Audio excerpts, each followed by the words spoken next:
Hi అందరికీ. ఈరోజు నేను మీకు ఒక గార్డెన్‌లో ఒక చిన్న టిప్ షేర్ చేద్దాము అనుకుంటున్నాను. ఈ పాట్ చూసారు గదా! ఈ పాట్‌లో వచ్చేసి నేను 3 రకాల మొక్కలైతే పెట్టాను. పెట్టడం వల్ల ఏంటంటే మనకి మొక్కలు ఏ చెట్టు గూడా పెరగకుండా గ్రోత్ అనేది ఆగిపోయింది. ఈ పాట్‌లో వచ్చేసి నాకు శంకుపూ చెట్టు ఉంది, చుక్కమల్లి చెట్టు, అలాగే విరజాజి చెట్టు. విరజాజి చెట్టు పెట్టి నేను ఆల్మోస్ట్ 1 ఇయర్ అయితే అయిపోయింది.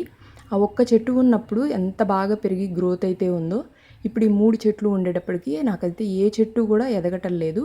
అందుకని చెప్పేసి నేను చూసారు కదా, ఈ చుక్కమల్లి చెట్టుకు కూడా వేరు చూడండి, చిన్న చెట్టు అయినా ఎంత వేరు వచ్చేసిందో.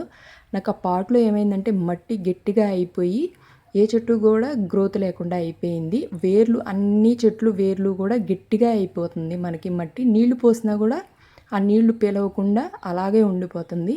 అదైతే నేను గమనించి ఇంకా ఈ చెట్టు వరకే అయితే తీసేసి నేను ఇట్లా సాయిల్లో పెడుతున్నాను. మనం ఒక పాట్లో ఒక చెట్టు అయితే ఉండేటట్టు చూసుకోవాలి. ఎందుకు అనంటే మనకి సాయిల్ అనేది గట్టిగా అయిపోతుంది. చూసారు కదా, ఇట్లా తీసేసి నేను మట్టిలో పెట్టాను. చిన్న చిన్న టిప్సే మనం ఫాలో అయితే మన మొక్కలు మంచిగా పెరుగుతాయి.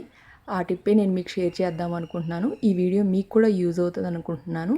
నా వీడియో చూసినందుకు థ్యాంక్ యూ. బాయ్.